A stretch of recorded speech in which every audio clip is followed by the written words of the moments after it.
Amen. All right, so Pastor Rod, God rest his soul, his language, no real background in ancient Judaism. The way that this is referred to is the Yamim Noraim, or in the with the Ha-Yamim Ha-Noraim, the days of awe, the days of being just amazed at the God that they serve. A little bit more meaningful. So Rosh Hashanah, head of the year, or beginning of the year. Rosh means head or beginning, top. Yom Kippur, Day of Atonement, or literally Day of Covering. Sukkot is the Feast of Booths or Tabernacles or Ingathering, because it is a harvest festival coming at the end of the agricultural cycle. We're going to get into a little bit more of each of these as we deal with this business of Rosh Hashanah. Shmini Atzeret, 8th day of assembly, and then I mentioned Simchat Torah, or rejoicing over the law. They rejoice over it, and we say, oh, woe is me. That's really strange, interesting responses about the same thing. Makes you kind of wonder where is their head at and where is our head at, and why are they not in the same place? Anyway, Rosh Hashanah, head or beginning of the year. Rosh Hashanah. Some of my friends back when I was teaching college full-time and teaching seminary full-time, why did you ever go into Hebrew studies? Hebrew is so hard.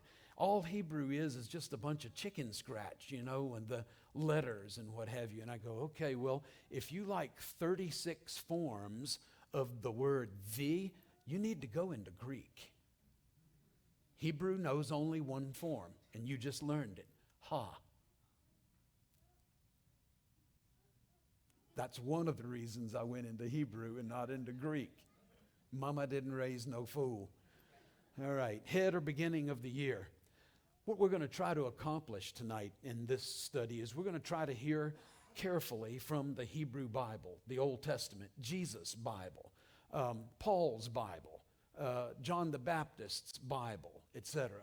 We're going to try to become better acquainted with the practices of later Judaism, the Judaism after biblical times, Old Testament times, because people didn't stop living, they didn't stop writing, they didn't stop thinking, they didn't stop worshiping or serving God. So what's going on in practices of later Judaism? And then we're going to try to take all of that to try to better understand our New Testament, because believe it or not, all of that stuff is assumed by the writers of the New Testament, the characters in the New Testament, people that didn't write things like Jesus and John the Baptist.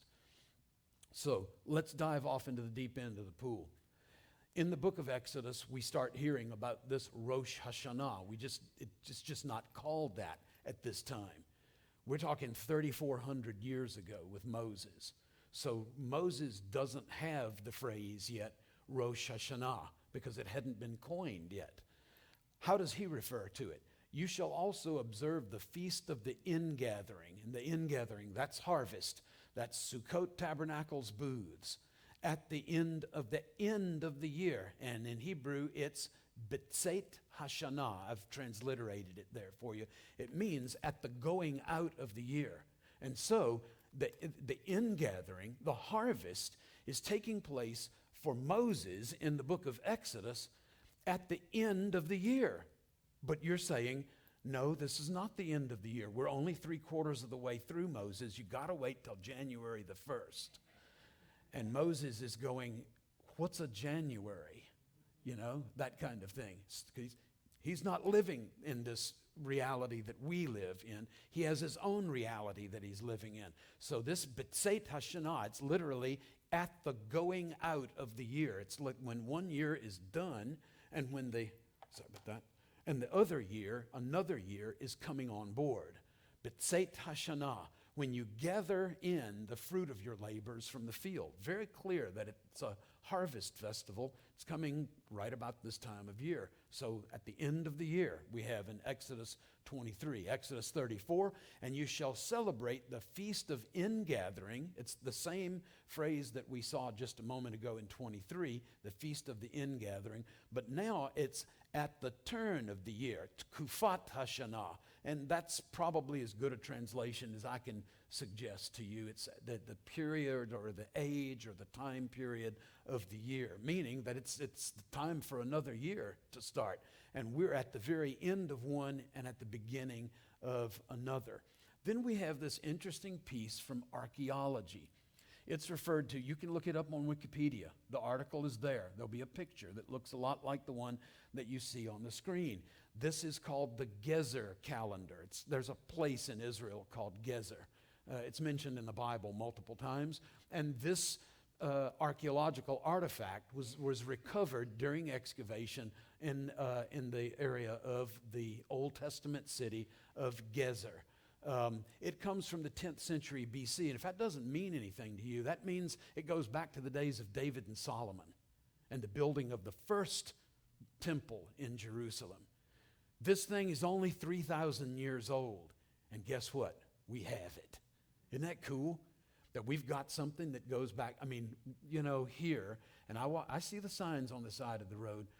Colonial period history is big. Revolutionary period, big. Civil War, big. But even with the Civil War, we're talking about, 150, 160 years ago, something like that, roughly.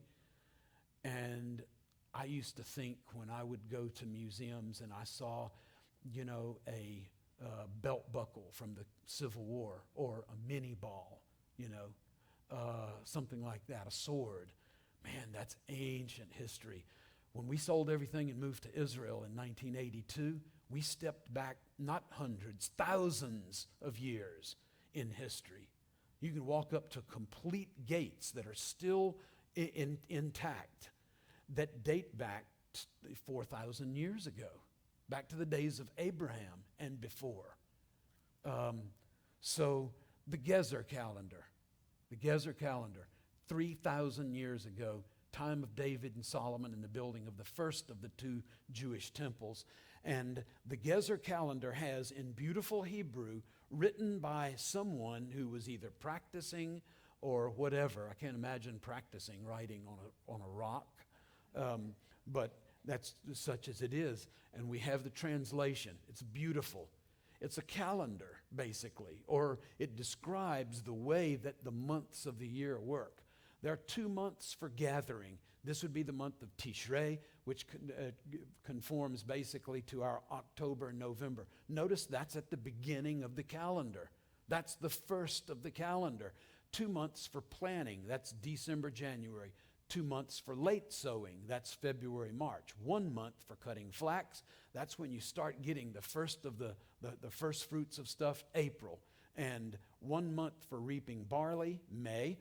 1 month for reaping and measuring grain, June. 2 months for pruning, that's July and August.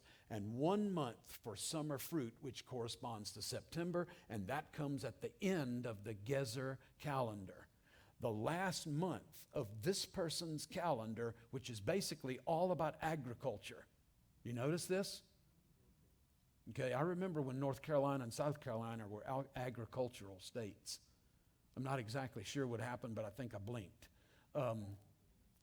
Maybe just me. But 1 month for summer fruit, that's the month of Elul. That's the month of summer fruit.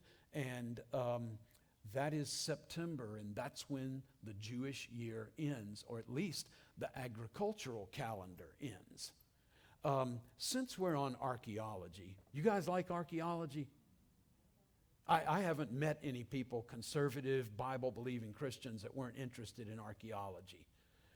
Most of them don't want to go to Israel because they don't think that they have air conditioning over there. It's not true, but that's what they think. Or that they don't have their favorite candy or pop or something like that, but they do. It's not a third world country. That would be Jordan. That would be Egypt. That would be Syria, okay? That would be Lebanon.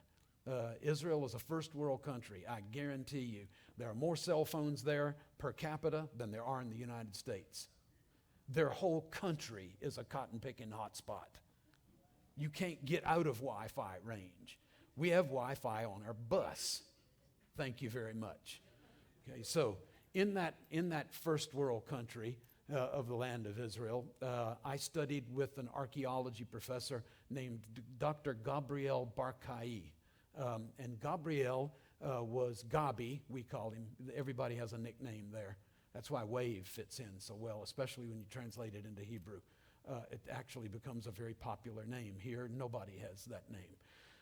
But it's good, because then I've kind of fit in somewhere in the world. Anyway, Gabi Barkai was digging across the valley from Jerusalem University College, where I was going to school and where he taught. And he was digging behind the St. Andrew's Scottish Church at a burial installation that had been discovered kind of accidentally, and that's the way most discoveries happen in Israel. When somebody has a pipe that bursts, or they're widening a road or something, then they find stuff, right? So Gabi is digging over there in a burial installation from the 7th century BC. Okay, we're talking 2,700 years ago. The Crusades were 1,000 years ago. Jesus was born 2,000 years ago. Dial that back another 700 years before the birth of Jesus in Bethlehem, and you're dealing with that burial installation when it was active. And he found these two pieces of rolled up, hammered thinly, rolled up pieces of silver. So they're called the silver scrolls of Katef Hinnom, the slope of the Hinnom Valley. You read about the Hinnom Valley in the Bible, both Testaments. Jesus talks about Gehenna. He's talking about Gay Hinnom, the valley of Hinnom. So it took 3.5 years to unroll these. And when they unrolled them, they couldn't believe what they had. They had the oldest copies of passages in the Bible.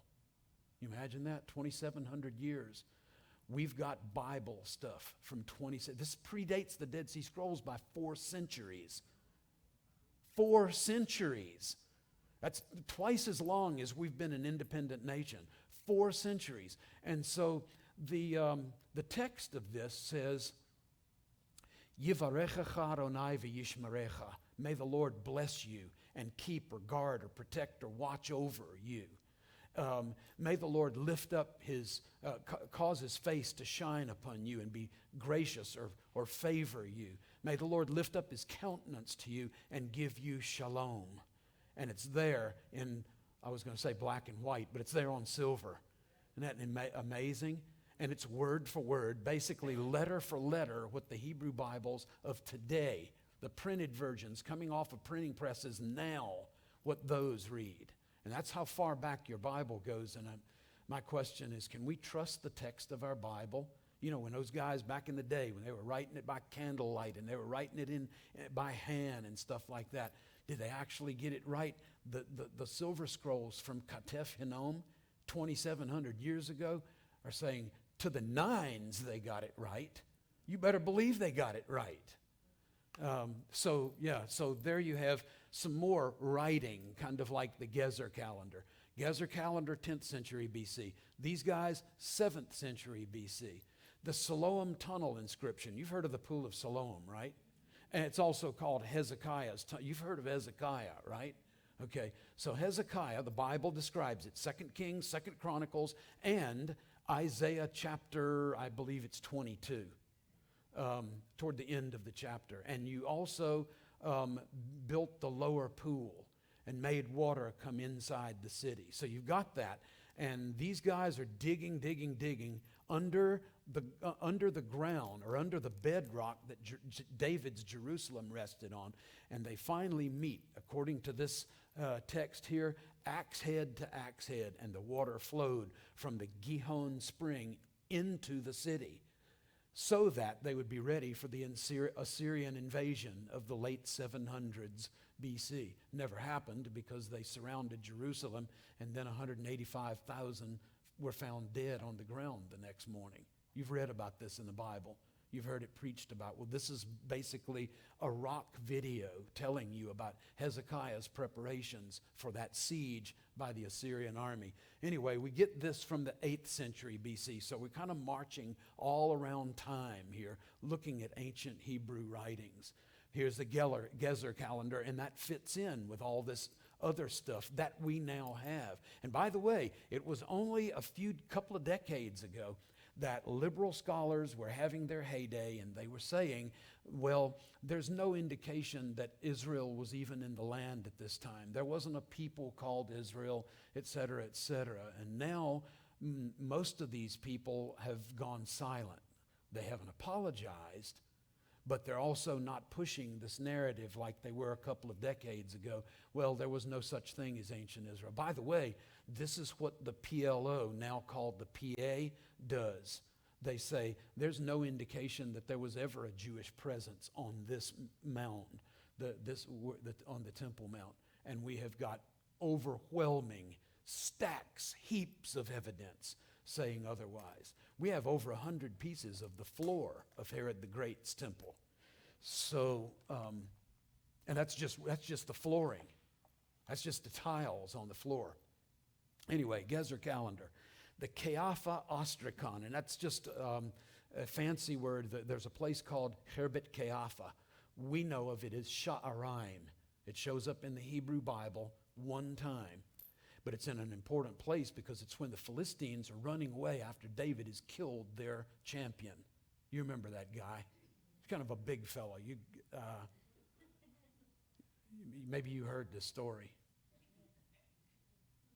Anyway, David realized as a young man fighting there in Ha'elah, the Elah Valley, because it went right up to Jerusalem. In fact, it went up to Jerusalem through Bethlehem, 12 miles away. And had he lost that battle, his father and the rest of his family and clan would have been body slammed. They would have been the next stop in the road that the Philistines had to deal with before going north and south to wipe out the Israelite presence in the hill country. At any rate, you have the Keapha Ostracon. It's a piece of pottery that's been written on. And the Keapha Ostracon is written in perfect Hebrew, has all kinds of words that show up like Eved and Melech and that sort of thing that are in the Hebrew Bible. And it talks about not mistreating people who are vulnerable, widows, orphans, servants, etc. And you got it from the 10th century BC, from a fortress that David came back and built. It was only in existence, or it was only in use for one generation. Then Solomon's kingdom got so big that it became too big to fail, and he brought those troops home, and the fortress at Sha'araim Keapha fell into disuse.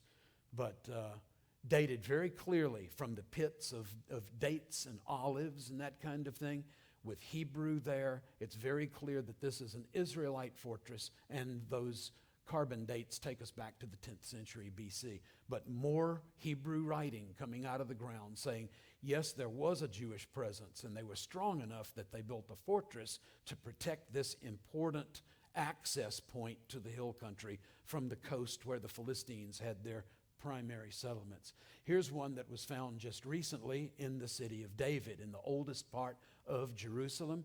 And it's called the Ophel inscription. Ophel is a Hebrew word that shows up in our English translations. But this is the one that I was really wanting to get to with you tonight. This is sort of an aside. It's a parenthesis dealing with Rosh Hashanah. But because I knew that you would probably like, everybody likes pictures, and everybody likes a good archaeology story. Okay, here's one for the books. In 1980, there was a celebrated archaeologist, Israeli archaeologist, who was excavating on Mount Ebal, E-B-A-L. You ever read about that in the Bible? If not, we're going to read about it in just a minute. His name was Adam Zertal, Z-E-R-T-A-L. You can look it up online. And Adam Zertal excavated and found the altar of Joshua, the one that is described in Deuteronomy and the book of Joshua. And in excavating, what you have to do is you have to get dirt out, you have to record where it came from, which square and how deep, what layer, etc. Then you put it in these wooden pans. It's kind of like a picture frame that has a grate under it, sort of like a sifter. Yeah, it's like a sifter. And you have a person on each side, and you do it like that. And so they were doing in the 1980s what is called dry sifting. You just put dry dirt in there and you do it like that until you get what you get and you dump the rest out. What is dumped out, which is the discard stuff. It's the dump pile. So that was the state of affairs in 1980. A friend of mine named Dr. Scott Stripling, a Pentecostal archaeologist, went back and went through the dump piles of Adam Zertal, and one of the things that he found that Zertal missed, because now we are doing what is called wet sifting, and you've got the same two guys with the same picture frame, and they're going back and forth like this, and the dirt is falling through the screen, but there's another person involved, and they're hosing the stuff down. So now we're finding things like little tiny pieces of jewelry, seeds, and that kind of thing that were missed. So what Zertal finds is a book made of lead. The lead's been analyzed. It comes from Asia Minor. Isn't that crazy that you can know that kind of stuff? It's only the size of a postage stamp. I want you to think postage stamp. And they couldn't open it because they were afraid cracks like this would appear and they would destroy it, and then whatever was inside could never be recovered. This has happened before with other artifacts. So a guy named Brenton Seals, a good Southern boy from the University of Kentucky, discovered a way that he could retask CT machines. It's called advanced tomography. You've heard of it or no?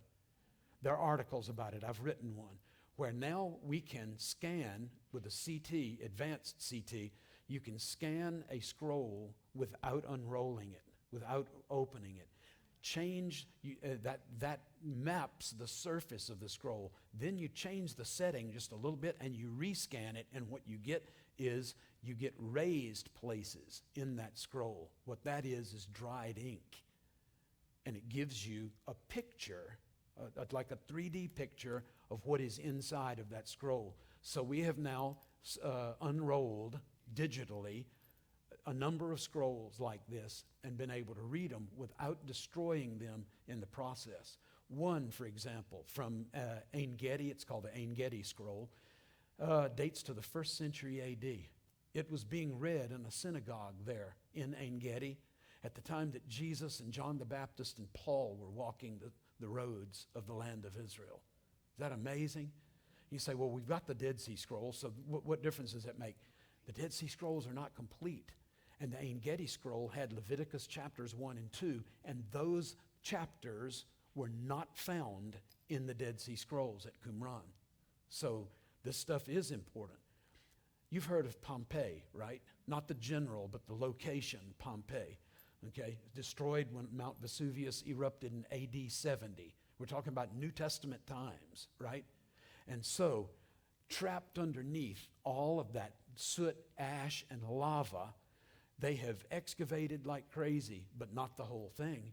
One thing that they found at the Herculaneum, which is Pompeii's port city, was a gigantic library. And out of just one half of that library, over 300 carbonized scrolls were discovered. We've already started, or scholars have already started, to scan those scrolls from AD 79. AD 79, can you imagine that? We're talking still in New Testament times. John the Apostle was still alive at this point, maybe exiled to the island of Patmos at the time when Mount Vesuvius erupted. So we're living in some exciting times, ladies and gentlemen. So what's the deal? What's the big deal about Scott Stripling's little tiny stamp-sized book made of lead? Made of lead. Look at this, 13th and 14th centuries, BC. 13th and 14th centuries. That takes us back to the days of Aaron and Moses and the Exodus from Egypt. Okay, so here's a satellite photograph of the land of Israel with a layer tinted overlay so that you can see altitude. And all along in this yellow, this is the highest that Israel gets. It goes up to over 3,300 feet above sea level. Anything you've seen on TV of the land of Israel is all a windswept desert plain. That's all true except for none of it. It's not windswept, it's not a desert, and it's not a plain.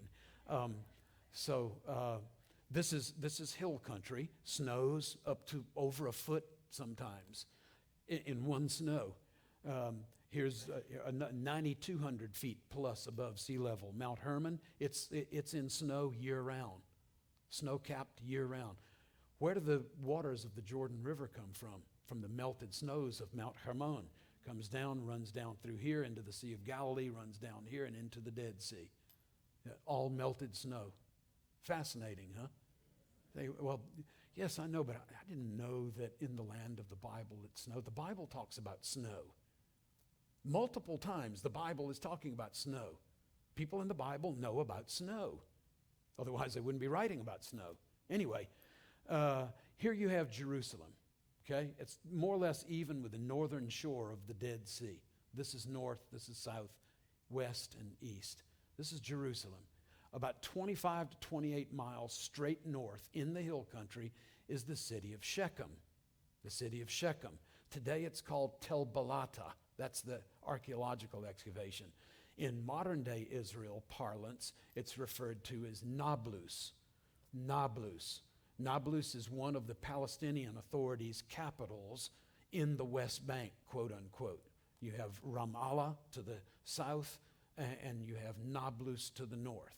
So let's take a look at this area because it's directly connected to Scott Stripling's lead booklet that was found in the dump pile of Adam Zertal's excavation from the 1980s. Can you go ahead and start the video, guys? This is Tel Balata. This is an Canaanite temple that was destroyed by Joshua in the 14 or 1300s. Here you see the city wall. This is a drone shot here. We're flying over top of the city wall, over top of the Canaanite temple, onto a place where there was a stone erected, probably by Joshua right here. It says that Joshua set up a stone at Tel Balata as a memorial to the Lord. We're looking east here, and in the haze, that's the Jordan Valley out here, going north-south. And we're looking directly east here.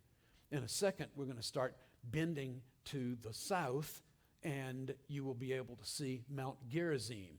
This is where, here we go, right here. This is where the Samaritans built a temple when the Israelites under Ezra and others, Zerubbabel, Sheshbazzar, etc., would not allow them to help rebuild the temple in Jerusalem.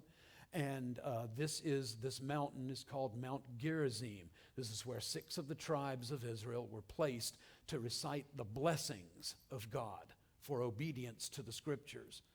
Now we have the valley in between them, and all of this is Nablus. This is modern day Nablus. Now we have Mount Ebal, E-B-A-L, or in Hebrew, E-V-A-L, like victory. And this is Mount Ebal right here, and on this slope right here was found by Adam Zertal the altar of Joshua. So let's take a look at that after we read the description that Moses gives of these realities. When you cross the Jordan, set up on Mount Ebal these stones, as I'm commanding you today, and coat them with lime. Moreover, build there an altar to Yahweh your God, an altar of stones. Don't wield an iron tool on them. Build the altar of the Lord with uncut stones, and you shall offer on it burnt offerings to Yahweh your God. And there it is right there. You love that? I was going to say like Billy Madison, cherish it, but nobody knows that reference anymore. You know how the Bible says you shall not, your priest shall not ascend the altar of the Lord by steps, lest your nakedness be uncovered. Instead, it's by a ramp. There's the ramp that the Bible describes. And all around this, thousands and thousands of animal bones were found. every one of them was recorded meticulously and sent off to the Department of Zoology at Hebrew University just outside of Jerusalem. And every one of them was analyzed, and every one of them came back. This is a kosher, fit for sacrifice animal. Isn't it amazing? According to the scriptures. So Joshua, he was doing it by the book. I'd suggest we do the same thing, y'all. Do it by the book. Do it by the book. If you want the translation of the Ebal tablet, cursed, cursed, cursed, cursed by the God Yahweh. What's this business about cursed? Mount Ebal, like Gerizim, is the mountain of blessing. The other 6 tribes were told to stand on Mount Ebal and utter the curses of the law.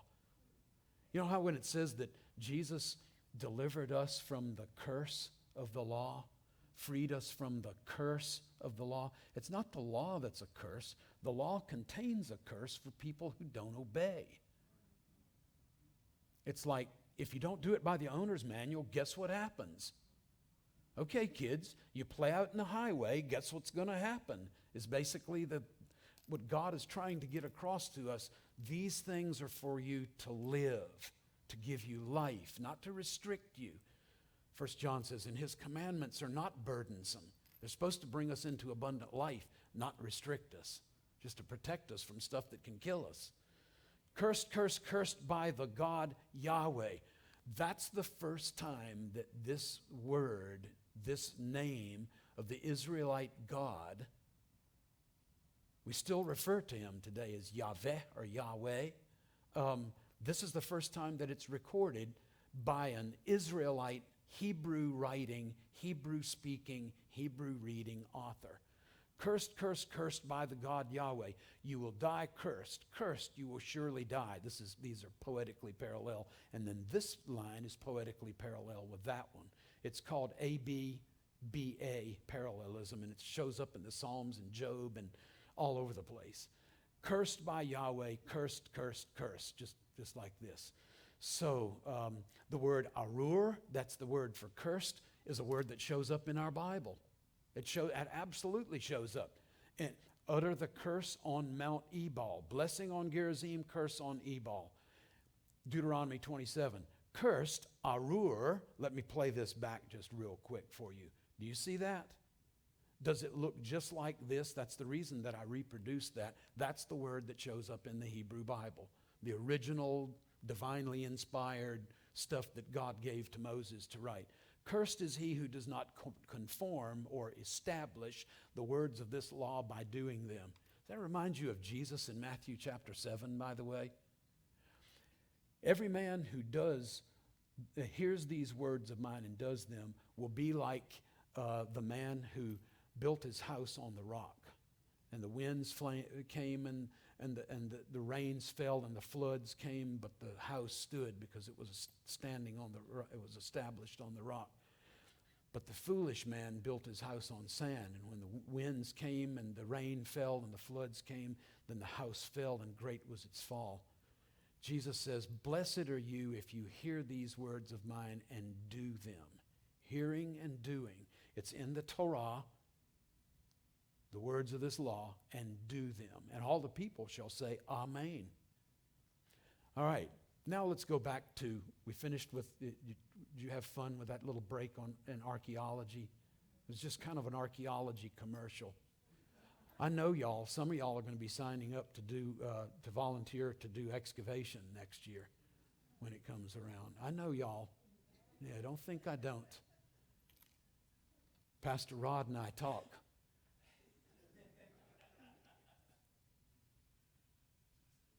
And he knows he's got some people here that are really radical about the Bible and serving Jesus, and that's good. Leviticus, back to Rosh Hashanah. In the first month, and this is B'chodesh Harishon, and I've got it there in transliteration, on the 14th day of the month at the twilight, that is the Lord's, Yahweh's Passover. So, why have I introduced this passage here? The first month, according to Leviticus 23, is Passover month. Yeah, but that's March, April. That's not September, October. So is the Bible confused? Well, I don't know about that because Moses wrote all of this stuff. If it's Moses, maybe he's confused? No, I don't think so. Moses doesn't write like a confused person. But what we've got now is we have evidence from the Bible itself, from the Torah itself, that you have a new year coming at this time of the year, but you also have a new year attested here that comes in March, April. So how do you get a year with two beginnings? It's not really possible, is it? Let's look at another text just to make sure that we haven't misconstrued. So in Numbers, Leviticus we looked at before, now we get Numbers. Then on the 14th day of the first month, that's the beginning of the year, first month, that's like our January, and this is B'chodesh Harishon, it's like what we saw before, will be the Lord's Passover. So we've got another passage. So it wasn't like Moses back in Leviticus just had a bad day at the office. We can't say that. It wasn't a mistake. If it was a mistake, he made it in two different places. But what we now have is we have a year beginning this time of year, where we are now in our calendar year, September-ish. But we've got another new year, first of the year, happening sometime at Passover time. And you know Passover comes in early spring. Help me out here, right? You know this. Easter, Passover, March, April. All right. So do we then have multiple calendars going on within the same Torah? And the answer is, I think we do. And it may be even more than two. So it looks like what we've got is an agricultural calendar, but then you also have a sacred calendar. The sacred calendar starts with the first major festival of a yearly cycle, and the first one that clicks off is Pesach. It's Passover.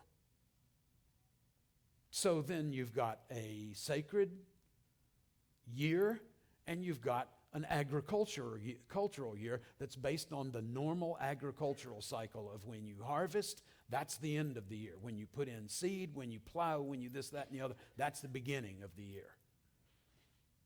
Today, this should not come to us as a surprise because we have all kinds of calendars too. This is us on this slide. That's all you're going to get of you tonight, I'm sorry. Some churches, it's all about you. My wife and I got saved in the Jesus movement. It's always been about him. You guys see that movie, The Jesus Revolution? That was us. In that Volkswagen bus, that was our bus. I'm serious. We sat there and cried like babies through the whole thing because, yep, that's us. Yep, we used to do, yep, that's, yeah. We have the solar calendar. That's governed by the sun. The Jewish calendar, still in existence. They're still following it today. In fact, now that it's dark, it is now the New Year. Happy New Year. Shana Tova. Happy Rosh Hashanah. Okay, so we've got the Jewish lunar calendar, run by the moon, dominated by the moon, as opposed to the 365-day solar calendar. We've got the school calendar, right? And it doesn't run in accordance with the regular one. It starts in the fall and it ends in the late spring, whatever. We also got a fiscal calendar. You know, that starts in January 1st or whenever your business says that it starts. It might start on May the 30th. I don't know, you know. So we've got all kinds of competing, in a sense, or calendars existing at the same time. So not surprising that they have that. And I can prove to you that the ancients were aware of this. The reason I can prove it is because this text exists. You've heard of the Mishnah, right? Because you sit under Rabbi Rod, yes? The Mishnah is one of the earliest collections of literature preserving the teachings, interpretations, the discussions and arguments, etc., of the earliest rabbis. And it goes back to and before the time of Jesus. So in Tractate Rosh Hashanah, surprising it would be in that section of the Mishnah, right? Rosh Hashanah. Okay, there are 4 New Year days. How about that? We only discussed 2 of them. We discussed the sacred calendar and we discussed the agricultural calendar. There are 4 New Year days. And they call this in Hebrew Rosh Hashanim. It's the plural of Rosh Hashanah. So you have one in Nisan, that's the spring, the New Year for kings and feasts. First of Elul, that's going to be, at the end of the harvest, a new year for tithe of cattle. First of Tishrei for the years of foreign kings, etc. And then the first of Shvat is the new year for fruit trees. These guys know all about multiple calendars. So does this help us at all to understand New Testament realities? Anything in the New Testament that we can factor all of what we have just worked on, and you guys have been working really hard. Thank you for just keeping your nose to the grindstone, being good Americans, Protestant work ethic, alcohol, workaholics, and going with this. Now we got to apply. Now we've got to reap some really cool fruit for our labors. Scholars said for 150 years, 200 years, that there are some real problems in the Passion narrative. The last week of Jesus' life, right? His death, burial, resurrection stuff, Last Supper, etc. They said there's some real problems in there, and there are contradictions. For example, in Luke 22, Jesus says at the Last Supper, I've earnestly desired to eat this Passover with you before I suffer. But in John 18, it says, after the Passover, after the Last Supper, after Jesus in the Garden of Gethsemane, after his arrest, after his imprisonment for a period of time, it says they took him from Caiaphas. This is after he'd been, it's before he scourged. They took him before Caiaphas into the praetorium. That's where the praetor, or the Roman military governor, Pontius Pilate, lived when he came to Jerusalem. And it was early, and they themselves did not enter the praetorium, a non-Jewish home, because they didn't want to be defiled, but might eat the Passover. The Passover hadn't happened in John. This is before Jesus' arrest. This is after Jesus' arrest. This is a Passover meal, and yet these guys haven't eaten the Passover yet. So how do we reconcile that?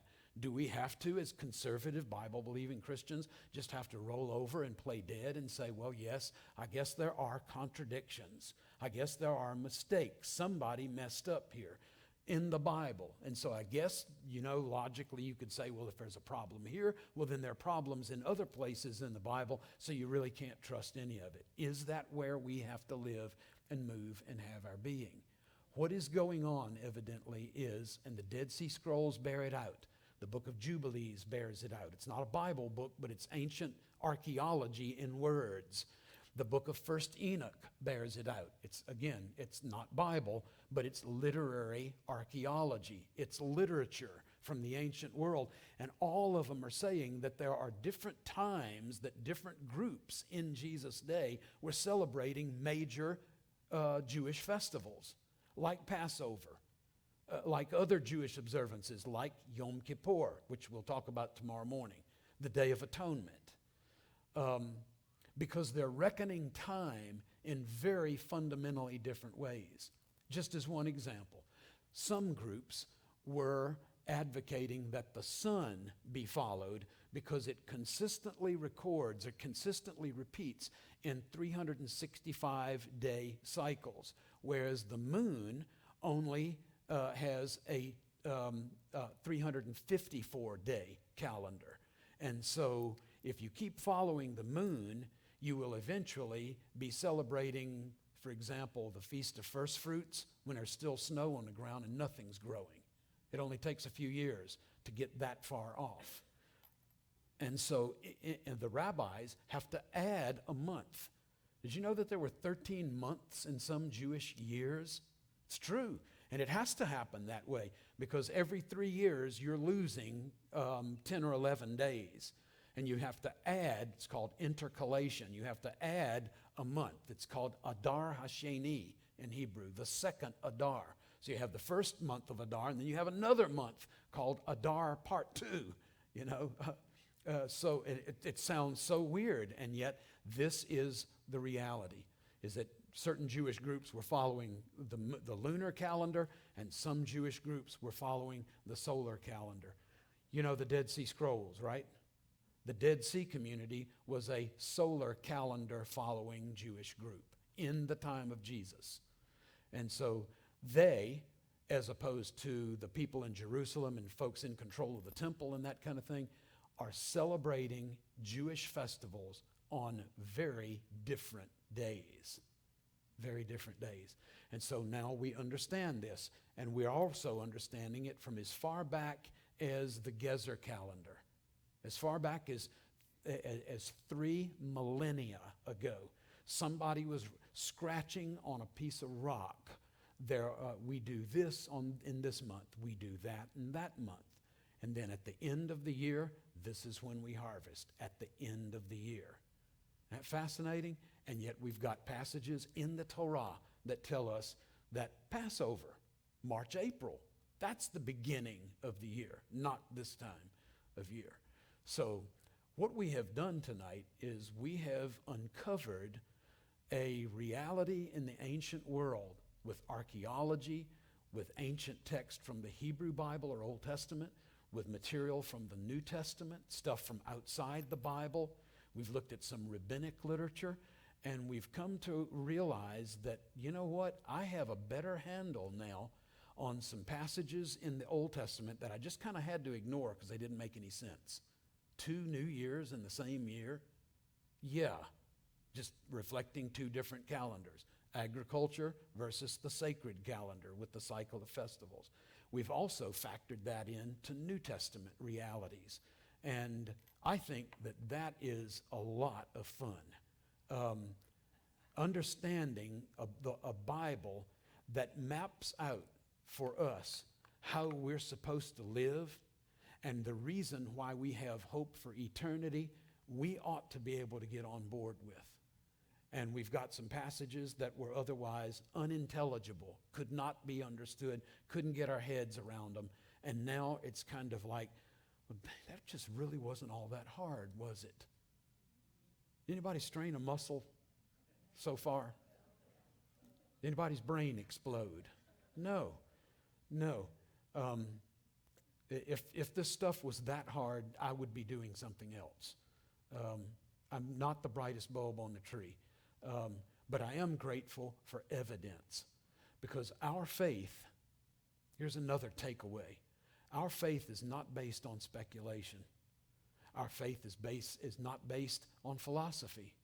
Our faith is not based on, well, let's just roll the dice.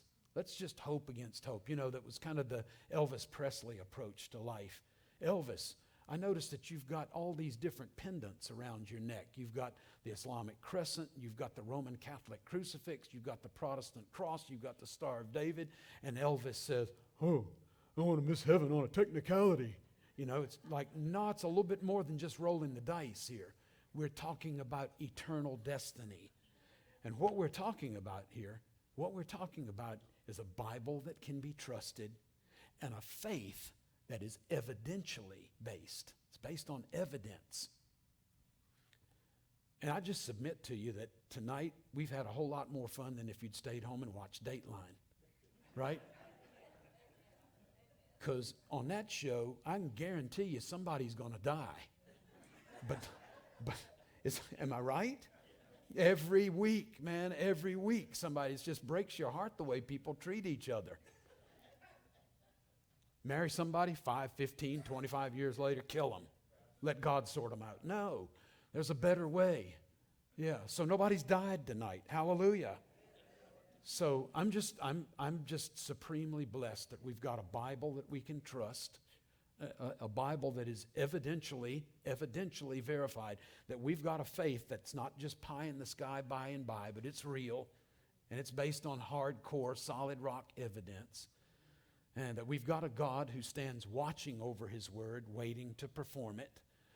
And I'm grateful that we are living our lives not just hoping against hope, but that we're living our lives and we're looking forward into the future on the solid rock of God's word, not tossed to and fro and carried about by every wind. Aren't you grateful for that? All right. Well, I am finished a few minutes early, and I did that on purpose because I wanted to give you an opportunity to integrate, to give feedback, to comment, to ask questions for clarification or whatever. But the remainder of our time this evening, it's yours.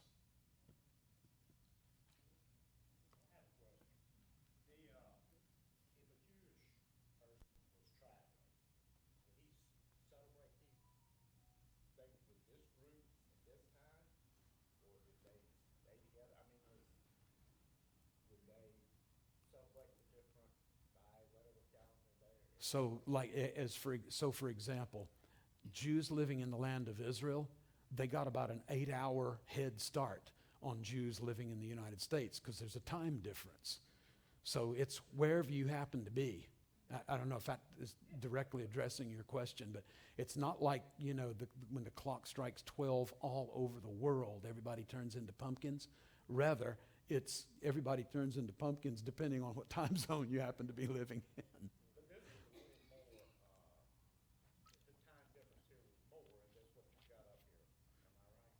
Okay, so but we're talking about not just when are people celebrating. We're talking about the same people celebrating different things, and their calendars are a celebration will be based on the agricultural cycle, where there's a cadence, there's an ebb and flow, seasons and stuff. The other is based on when does the first major Jewish holiday or Israelite holiday start, and that's Passover, and that's always going to be in the spring. So neither one of those New Years correspond to ours. In fact, they're 6 months apart, and ours happens right in the middle, which is kind of crazy. We're split. I guess maybe we're trying to split the difference or something, but you have functionally two different holidays. And these are being celebrated by the same people. In Jesus' day, now you have different groups.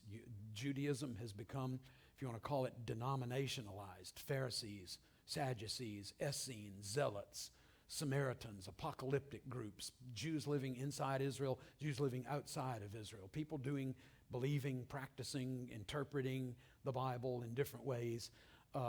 And so you have groups of people like the Essenes, who gave us the Dead Sea Scrolls, who are celebrating according to a solar calendar.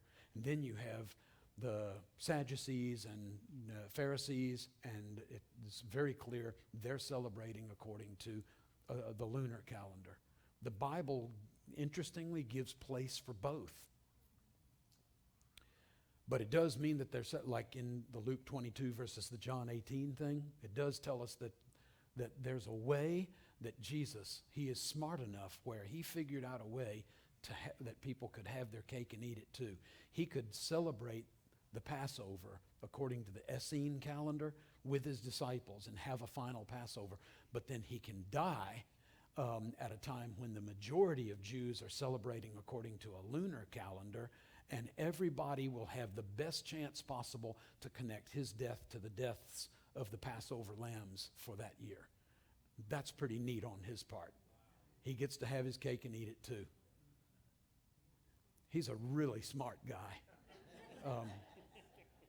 One of the things that I have benefited from, if you don't mind me just making this, I know it's not an answer to your question, but I retired 3.5 years ago from full-time teaching at the college, at the university seminary, and it was to pursue this kind of stuff. And the stuff that I have studied and put on video, and the stuff is all out there. It's all free. It's on YouTube. It's just Wave Nunnally. Maybe put doctor in front, because it separates out some kind of way and populates with more of the videos. We've put online for free more than 325 new teaching videos since COVID hit, since March of 20. So we've been busy little beavers. And every time that I get into one of these, things, I'm researching, I'm putting together, preparing for to shoot another video, and we're doing at least one a week. I'm uncovering things about the person, the nature of Jesus, the man, that makes me adore him, stand in awe of him more and more and more, at his brilliance, at his creativity, at his humility, at his ability to connect dots that I look at what he does with passages like putting together something from Isaiah and from Jeremiah. You know, my Father's house will be a house of prayer for all nations, Isaiah, but you have made it a den of thieves, Jeremiah chapter 7. It's like, I never would have put that together, but the connect point is my house, the temple. Isaiah, Jeremiah, he connects the two. And he's saying this as he's, driving people out of it. I mean, this is just coming out of him. He doesn't have to sit around and think it up, like I would have to crunch numbers and make this word rhyme with that word. It's just oozing out of him. And I've come because of this higher respect and deeper appreciation and just standing in awe of the stuff he's able to do. It's just made me love him more. It's like you and your wife or you and your best friend. The more you know about them, the more you are dedicated to them, the more you love them, the more you trust them, and stuff. That's what I'm talking about. The things that we're doing now, are not being done by other Jewish studies, Jewish backgrounds, ministries. They have other things on their plate. God bless them. Let them go do them. This is the stuff that we're doing.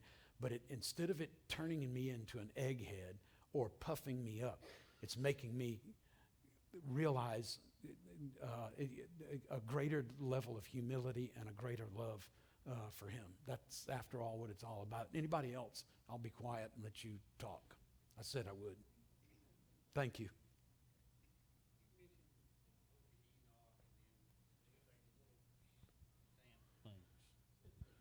So you mentioned the book of Enoch and then the little stamp things. How do those correlate to what we have as far as the Bible? Is it just like an article type deal? So here's the way that I see this. Some people get really either turned off or concerned or worried, upset, whatever, when you start talking about the books of the Maccabees or Ben Sira or Jubilees or First Enoch, Second Enoch, etc. To me, that's just like archaeology in written form instead of in the dirt. And I'm digging into both. And they're both legitimate sources of data, information for what the ancient world was like. Are they Bible? No. First Enoch is no more Bible than a pile of rocks that were excavated by Adam Zertal or by Scott Stripling or Gabi Barkai or whatever. They're inanimate objects. This literature over here, it's ancient. First Enoch comes from the 4th century, maybe the early 3rd century BC. The books of 1st and 2nd Maccabees, they come from the 2nd century and 1st century BC, respectively. This stuff is ramping right up into New Testament times, And what we have called the silent years, they're silent only with respect to what books are make up part of our Bible. We do have about a 450 year gap between Malachi and Matthew.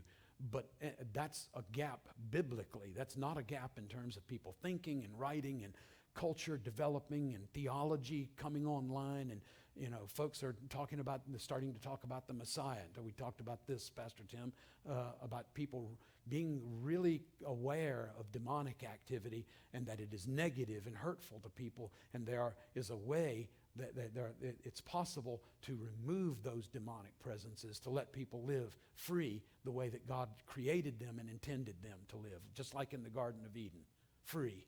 To me, that's really cool. So I hate to give homework and stuff like that, guys. I really do, because I was supposed to have stopped that 3.5 years ago. But you got you're only behind by about 325 plus videos. And it won't cost you a shekel. When we started down this road, we said we will never ask for a penny and we will never charge a penny. And we haven't. And God has been good all the way. All the way.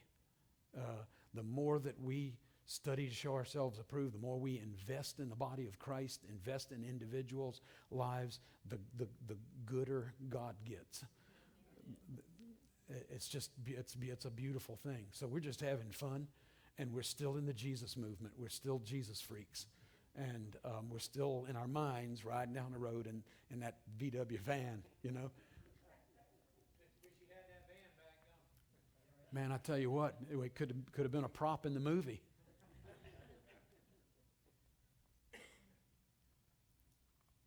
We needed all $200 of that money that we got when we sold that van. Somebody else. Almost done here. Y'all just ready to go home and watch, see if you can catch the last of Dateline? I'm messing with them now. Pastor Tim, would you want to close us in prayer? You want me to? Absolutely. I will. I'll take care of it. Okay. Thank you. Hey, God bless y'all. Thanks for coming out on a Yes. weeknight and being so gracious. We appreciate y'all.